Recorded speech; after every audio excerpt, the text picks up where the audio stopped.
Bonjour à tous, alors j'espère que vous allez bien. Alors vous êtes sur la chaîne de Antoine, agriculteur et viticulteur en Champagne. Et Antoine c'est moi. Et si je commence comme ça, c'est simplement pour faire un petit coucou, en espérant que vous alliez le voir à la chaîne de Sam, agriculteur indépendant. Je vous conseille d'aller le voir, tout simplement parce que c'est une chaîne qui monte en ce moment et techniquement, il propose, alors pas des solutions, mais il explique ce que je pense que de tous les agriculteurs, ou du moins ceux qui travaillent le sol, devraient connaître quand ils finissent leurs études. Moi j'ai eu la chance d'avoir des professeurs qui connaissaient déjà un petit peu en ce temps-là l'agriculture de conservation des sols, hein, ça a commencé, je suis pas très jeune. Mais ils nous ont expliqué tout ce que lui explique sur sa chaîne. Et c'est extrêmement pertinent. Et puis à côté de ça, il a beaucoup d'autres réflexions que nous partageons en majorité, nous agriculteurs. Que les gens soient syndiqués ou pas d'ailleurs, hein. Moi je ne suis pas syndiqué par conviction et ici par rapport au travail que je faisais avant. Mais j'en dirai pas plus là-dessus. Enfin voilà, je vous conseille d'aller voir sa chaîne, donc c'est Sam agriculteur indépendant. Moi je le suivais déjà depuis un petit moment, au temps où il jouait de la guitare aussi. Parce que j'essaye depuis, on va dire depuis 30 ans de jouer de la guitare, mais j'y arrive pas. Je suis meilleur à l'harmonica. Et encore, c'est pas terrible. Mais bon voilà, c'était juste une petite aparté. Et sinon, pendant ces 15 jours, et ben voilà, je me suis totalement déconnecté, parce qu'il faut savoir se retrouver en famille. On est allé à la fin de la terre, passer une petite 13-14 jours on va dire. Alors, la fin de la terre, c'est le Finistère simplement, hein, le 29. On va souvent en vacances là-bas et j'ai eu la chance de rencontrer quelques personnes, quelques éleveurs, et je porte un énorme soutien à tous nos éleveurs, parce que pour avoir discuté avec eux, c'est quand même quelque chose de terrible. Moi j'ai la chance de ne travailler que le sol et de pouvoir partir, alors je ne pars pas beaucoup, hein, 15 jours voire 3 semaines, mais c'est déjà pas mal dans l'année. Eux ne peuvent pas partir tout simplement parce qu'ils ont des bêtes, et les bêtes, il faut les nourrir tous les jours, leur donner à manger tous les jours, et en ce moment pour eux c'est extrêmement difficile. Donc un énorme soutien pour eux et un énorme respect pour eux, parce que c'est vrai que c'est un métier qui est très difficile et qui, je pense, si ça continue comme ça, va disparaître. Ça va être une catastrophe dans les quelques années, parce que d'un point de vue politique, on va dire que c'est catastrophique ce qui se passe pour eux. Mais vous pouvez aller voir la chaîne de Sam, ou la chaîne de Philippe est dans le pré, c'est pareil, il en parle très bien. Voilà, c'était une petite aparté là-dessus. Donc moi sinon, dans les 15 jours, grosso modo, vu les températures qu'il a fait sur la ferme, j'ai rien fait. Hein, voilà, c'est pas compliqué à dire. J'ai strictement rien fait, et puis voilà, j'ai laissé faire la nature.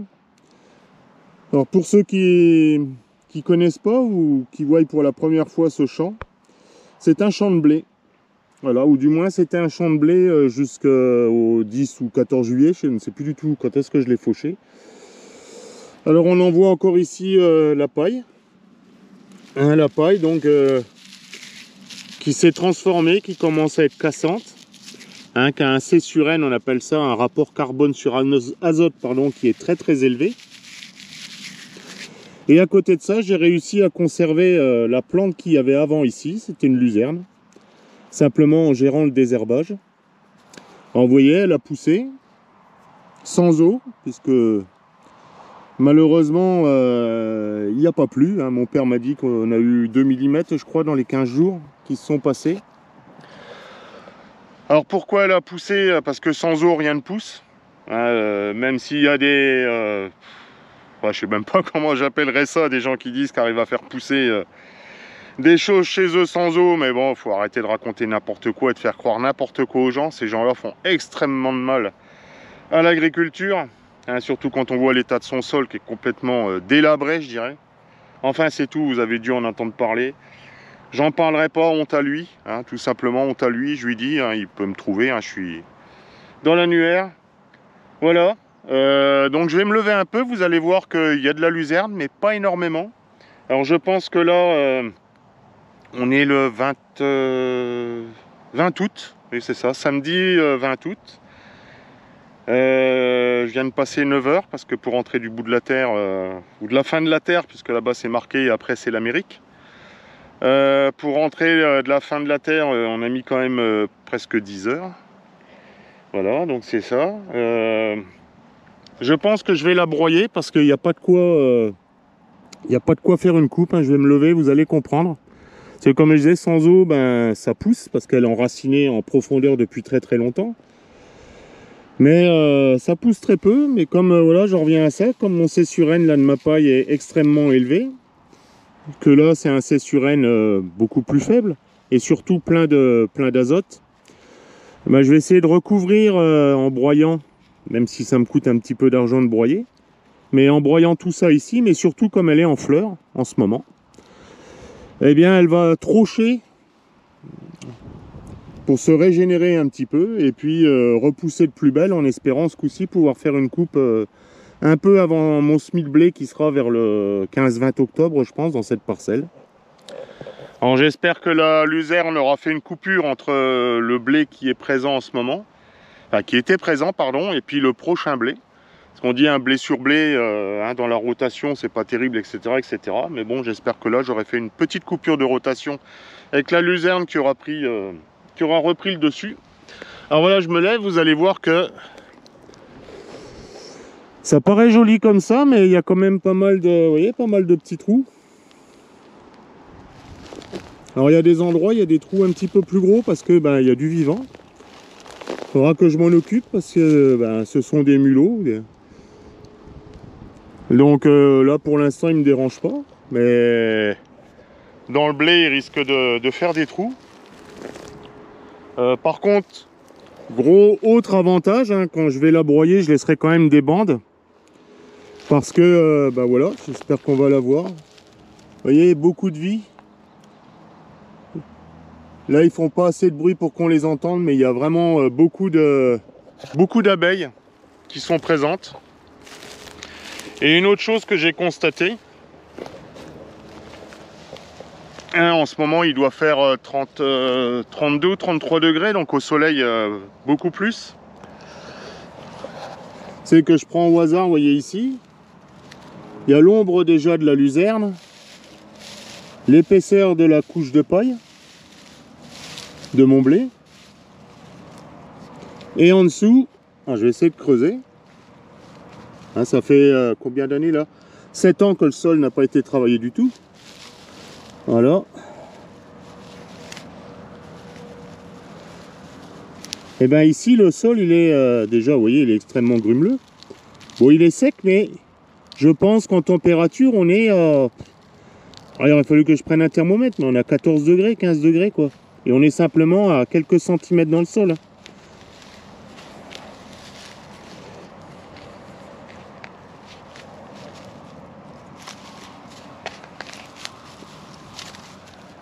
Voilà, là un petit peu de coloration, mais bon c'est quand même très sec. Donc quand c'est sec, comme je dis, moi inutile de travailler les sols, on va plus les esquinter qu'autre chose. De toute manière, vous voyez bien, il n'y a pas plus aucune repousse de blé. Pour l'instant, il n'y a rien du tout qui repousse. Alors comme ce sera un blé sur blé, bah, ce sera pas très grave, hein, ce sera des repousses de blé dans du blé. Enfin voilà, bon bah écoutez, autre grosse chose, les vendanges arrivent. Il y a 3 mois de ça à peu près, grosso modo, hein, à 10 jours près, j'avais fait une vidéo en vous expliquant qu'on rajoutait maintenant, avec le réchauffement climatique, 90 jours, dans le temps c'était 100 jours, après la pleine fleur. Je vous disais que les vendanges étaient en Champagne, ou du moins pour chez moi, hein, sur la région vitriate, entre le 25 août et le 1er septembre. Écoutez, j'en profite par contre que je suis dans les vignes pour vous montrer l'avancée de nos belles petites grappes. Vous voyez un petit peu, avec ce qu'on appelle son épaule qui est ici, qui est une très belle épaule. Voilà, encore des belles grappes. Par contre, je ne sais pas où ça en est dans les autres vignobles, ou même dans les autres vignobles de Champagne. Nous, on estime que vers le allez, 26 mai, on sera peut-être pleine fleur. 1er juin, m'étonnerait. Mais même si on était au 1er juin pleine fleur, si on rajoute, avant on disait 100 jours après la fleur, c'est les vendanges. Maintenant, on est plus à 90 jours. Et ben, ça va nous amener au 26 août, 27 août. Je le dis maintenant, on verra bien. Allez, entre le 25 et le 30 août. À moins vraiment qu'il y ait une catastrophe qui arrive, je ne sais trop quoi. Mais bon, on verra bien. Allez, 25-30 août, début des vendanges en Champagne. On va attendre la fleur, hein. Et puis on rajoutera les 90 jours. Bon bah allez. Donc le banc des vendanges, hein, le banc BAN, le banc des vendanges a été décidé. Les vendanges chez nous officiellement vont commencer samedi 27 août. Donc vous voyez, je suis en plein dedans. Et ma façon de travailler dans les vignes fait que je produis un petit peu moins que ceux qui retirent entièrement l'herbe, etc. Donc j'ai une maturité qui va être un petit peu plus précoce, je pense, et je vais peut-être faire une demande pour faire les vendanges 1 jour ou 2 jours avant. Donc on verra. Dès demain, je vais refaire des prélèvements. Hein, demain dimanche, je vais refaire des prélèvements pour savoir le degré potentiel de mes vignes. Et si jamais je trouve au-dessus de 10, et je pense que c'est à peu près sûr, parce que j'ai Gaëtan qui m'a fait des prélèvements et on avait déjà des vignes à 10,8 de degré potentiel. Sachant que quand on fait une anticipation de vendange, il faut être sûr d'avoir plus de 10 degrés. Donc si demain je trouve largement plus de 10 degrés, et sachant que je demanderai 2 jours avant, donc ça ferait samedi 27, 26, 25, pour le jeudi 25, il se passerait encore 4 jours, 5 jours, donc 5 jours avec des températures pareilles, on peut gagner encore allez, 0,1 degré par jour, quoi, voire 0,05 par jour, on va dire. Mais bon, ça me ferait encore 0,25 à 0,3 voire 0,4 à gagner. Donc je serai largement au-dessus des 10 en cuverie. Bon, je vais essayer de faire un petit peu d'eau de prise sur la ferme pour vous montrer ce qui s'est passé. Là, je vais essayer de monter à mon lotier corniculé pour voir s'il a poussé, hein, qui était semé l'année dernière dans mon colza. Les colzas, oui, je n'en ai pas parlé, des colzas, écoutez, pour l'instant, les graines sont dans le sac. Les terres, il y avait eu un petit coup, je vous montre, un petit coup de déchômage assez violent à mon goût, mais bon, c'est tout. Un petit coup de déchômage qu'on avait fait derrière les petits pois. J'ai pas voulu intervenir chimiquement parce que je n'ai jamais trouvé le créneau pour le faire, du moins chez nous, même le soir ou la nuit, il n'y avait pas d'hygrométrie, il n'y avait rien du tout. Et les 1 ou 2 jours, dans les 15 jours derniers, là, j'étais pas là, et même avant, on va pas gâcher des herbicides qui ne feront peut-être pas effet, ça sert à rien. Donc c'est tout, je suis passé mécaniquement. Ça n'a pas fait forcément du bien au sol, hein, on va le voir. Mais bon, c'est tout, c'est comme ça, faut bien avancer. Si j'avais pas les vendanges, hein, par exemple, parce que là les vendanges vont durer minimum 10 jours, 10-12 jours, plus la préparation avant, et puis donc ça va être à partir de lundi jusqu'à jeudi, on va dire. Plus après, au moins 3 jours ou 4 jours pour tout ranger, nettoyer, que tout soit impeccable, faire toute la paperasse qui va avec. Donc c'est une bonne quinzaine de jours, on va dire, facile. Les 15 jours, ça va peut-être me mener un petit peu trop loin, on va dire, pour les semis de colza dans ma région. Mais bon, par contre, s'il continue à faire ce temps-là qu'il pleut pas, est-ce que je vais semer des colzas? C'est pas sûr. Donc on verra bien. Bon allez, j'arrête de discuter, je vais essayer d'aller dans la parcelle où il y a le lotier corniculé pour vous montrer où il en est, est-ce qu'il a poussé ou pas. Je suis pas encore allé voir, je pense qu'il n'a pas dû pousser beaucoup parce que sans eau, je le répète, il n'y a pas grand-chose qui pousse. Voilà, allez, à tout de suite. Voilà, j'en profite, j'étais de passage juste à côté d'une de mes parcelles qu'on avait, qui a été déchaumée par Gaëtan au Disco Mulch. Hein, donc c'est un DDI, disque indépendant. Alors, comme je disais, c'est assez agressif. Mais j'ai pas d'autres outils sur la ferme de toute manière capable de faire le travail pour nettoyer, on va dire, la parcelle des herbes qui étaient présentes. Alors je vais vous montrer. Vous voyez, donc il y a quand même pas mal de... Hein, quand on dit, je disais, je trouvais que ça faisait trop de terre fine, bah, vous voyez. La poussière, bon, quand il est passé, ça faisait pas cette poussière là, mais maintenant le dessus s'est desséché. Par contre, on s'aperçoit quand même, hein, quand on casse les petites bandes de sol qui restent, qu'il y a quand même de la fraîcheur encore en dessous, avec des mottes qui se, vous voyez, qui se cassent et qui sont quand même assez grumeleuses. Voilà, il y a une petite différence de terre, donc il y a quand même de la fraîcheur qui est encore en dessous. Bon, là, ce que je vais faire, je vais reprendre mon... Je sais plus comment il s'appelait de chez Agricem, là où c'est que des rouleaux, hein, ça resserre. Je vais essayer de resserrer le sol un maximum.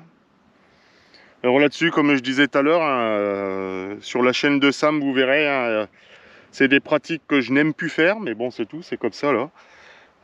Où grosso modo, on détasse le sol, quel que soit l'outil utilisé, puis après on vient resserrer. Bon, c'est un peu dingue. Bon, là c'est tout, hein, c'est une fois, mon sol était quand même assez... avec pas mal de vie, hein, vous voyez comment je travaille sur mes autres parcelles. Donc je pense qu'il va résister pour cette année, mais ça n'a pas dû lui faire du bien quand même, c'est tout. Pardon, une mouche. Voilà, c'est tout, c'est comme ça. Hein. Donc vous voyez, ça, un sol comme ça, ben, c'est pas très bon, on va dire. Un nu au soleil, surtout avec les températures qu'il fait. Mais bon, derrière petit pois, on peut pas espérer grand-chose. Hein. C'est une culture qui a très peu de paille. Et je dirais qu'une fois que vous avez fauché votre culture de petits pois, souvent... on a l'impression qu'il n'y a même pas eu de culture dessus, hein, ou pas grand chose quoi. Hein. Et les fans se détruisent à une vitesse grand V, surtout quand le sol est vivant. Bon allez, ce coup-ci je vais au lotier. Bon voilà, me voilà arrivé donc dans la parcelle anciennement de colza, où j'avais semé plusieurs graines avec mon colza l'année dernière. Fin août, début septembre, dont du lotier corniculé qui était la seule graine qui devait rester en place après la fauche du colza. Alors vous voyez, je le redis et je le répète, hein, sans eau, ben, ça pousse pas beaucoup. Alors vous voyez, il est en fleurs, il est pas très haut. Je pense que s'il y avait plu, il aurait pu faire 30, 40, 50 cm de haut, mais là il est vraiment pas haut, il n'y a pas de quoi faire une coupe pour l'instant. Alors je vais le laisser parce que par contre il apporte pas mal de choses. Déjà c'est une légumineuse qui est non porteuse de la Phanomyces, donc c'est quand même déjà un bon avantage pour moi qui ai une rotation avec beaucoup de protéagineux dedans, enfin, notamment les pois et la luzerne qui en sont extrêmement sensibles. La deuxième chose que l'on peut voir et que l'on constate, c'est que on ne voit que lui, hormis quelques petites matricaires qui sont là, mais bon, qui ne vont pas beaucoup me déranger. Mais on ne voit que lui, et juste à côté, j'ai une bande de... Hein, mon semoir fait 9 mètres, une bande de 9 mètres, où je n'en avais pas semé parce que j'avais plus de graines. Et qu'est-ce que l'on voit ici? Ben, vous voyez, la place que prend, par exemple, la matricaire. Vous voyez, l'ami Maju qui est ici, qui va bientôt être en graines. Bon, quelques petites repousses de colza, ce qui est normal, hein, c'était du colza.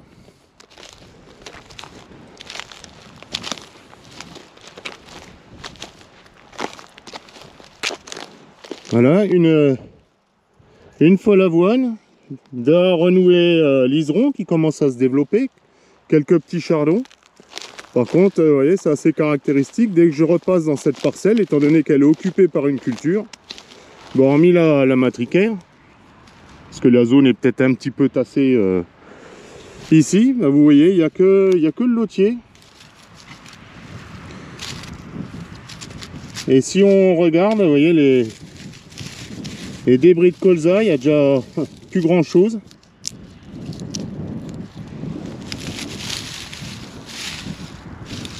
les restants de paille de l'orge de printemps dans laquelle j'avais semé mon colza en direct. Alors on va creuser un petit peu pour voir. Pareil, le sol n'avait pas été travaillé.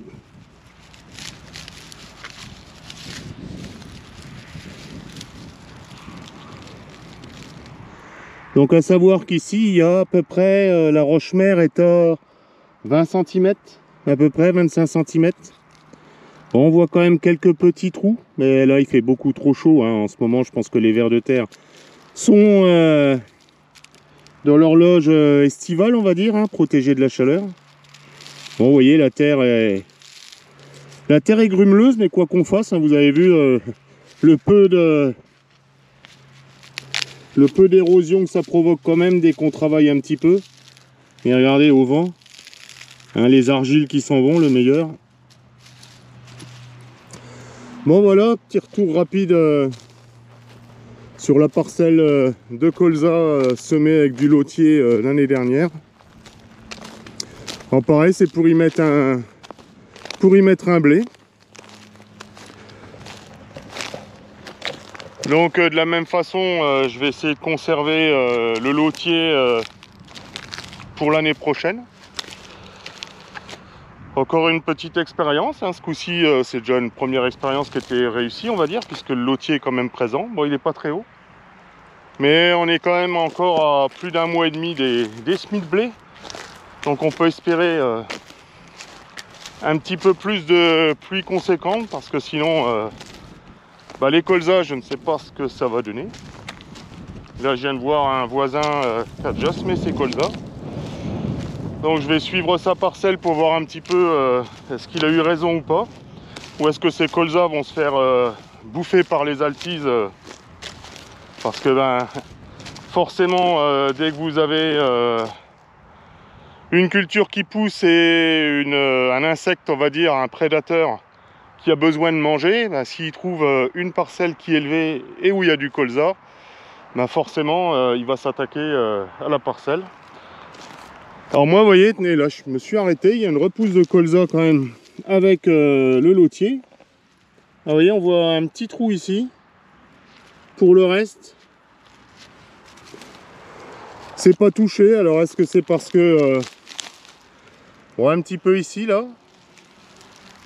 Vous voyez aussi pareil, vous voyez l'abeille qui vient d'arriver.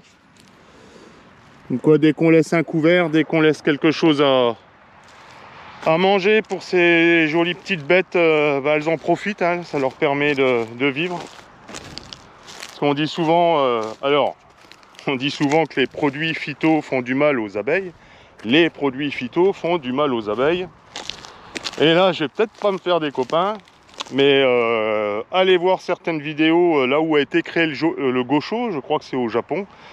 En 2 ans ou 3 ans de temps, les lacs aux abords de Hou ont été épandus du gosho, ou du moins où les graines étaient porteuses de gosho, il n'y a plus de poissons. En 2 ans de temps ou 1 an de temps, c'était fini, il n'y a plus rien du tout. Bon, c'était juste un aparté là-dessus. Alors, vous voyez ici, les repousses de colza, les quelques petites repousses de colza. Elles sont un petit peu attaquées, mais depuis le temps qu'elles sont là, c'est pas encore énorme. Donc, est-ce que les plantes autres, comme le lotier, empêchent les altises de voir le colza? J'en sais rien du tout. Hein. Mais bon. Voilà pour la réflexion. Bon voilà, 20 hectares et demi comme ça, sauf une ou deux bandes, une ici, puis une un peu plus loin. Où j'avais plus de couverts végétaux dans le semoir pour semer. Bon allez, un petit tour, hop, je fais un super contre-jour, un petit tour par les vignes pour vous montrer les raisins. Bon allez, nous voilà arrivés dans les vignes. Donc cépage blanc chardonnay. Allez, on va regarder un petit peu de plus près. Donc vous voyez des belles grappes dans l'ensemble.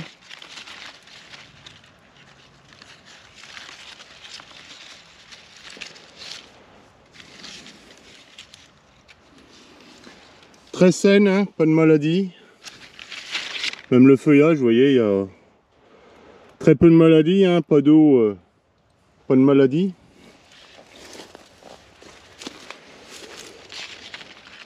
Et des belles petites grappes, c'est pas trop chargé, mais c'est bien chargé quand même. Il y a ce qu'il faut. Alors là, vous voyez, on voit des petits dégâts de... On a des petits messieurs oiseaux ailés qui aiment bien ça, hein, donc ils viennent. Bon, ça va pas faire grand chose, hein. Mais bon, voilà, on a une belle grappe avec ce qu'on appelle son épaule ici.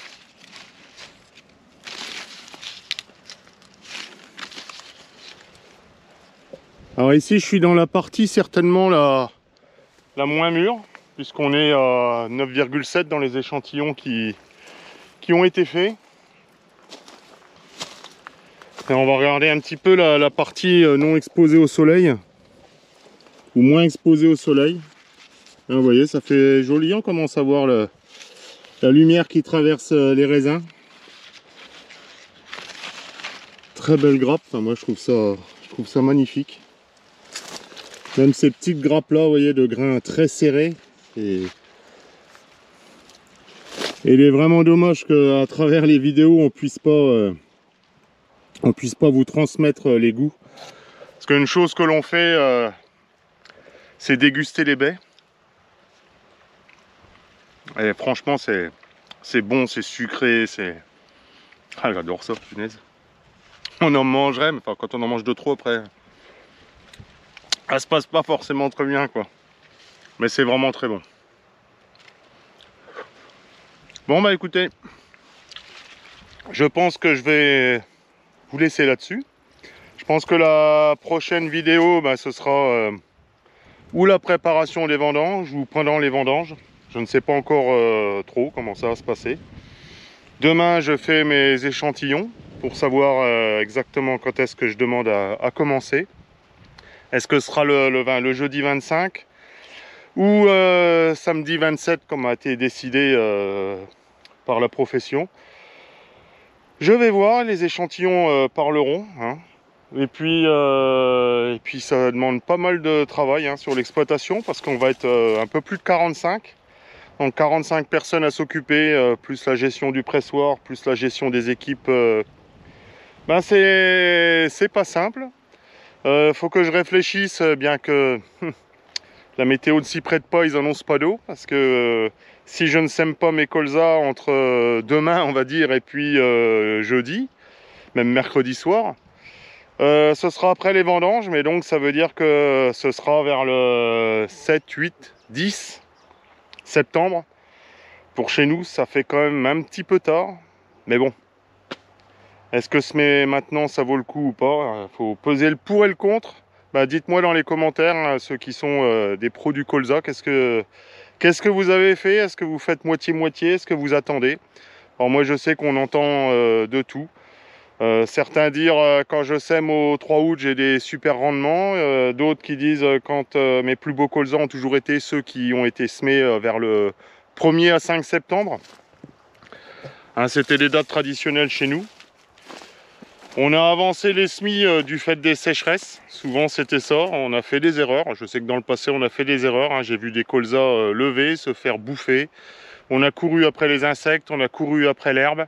Et puis à la fin, ben, certains autres colzas qu'on a semés 15 jours après, histoire de dire qu'on semait un colza et on essayait, quoi, bah, étaient nettement plus beaux et faisaient parfois 10, 12, 15 quintaux de plus. Bon voilà, pas facile. Pas facile du tout.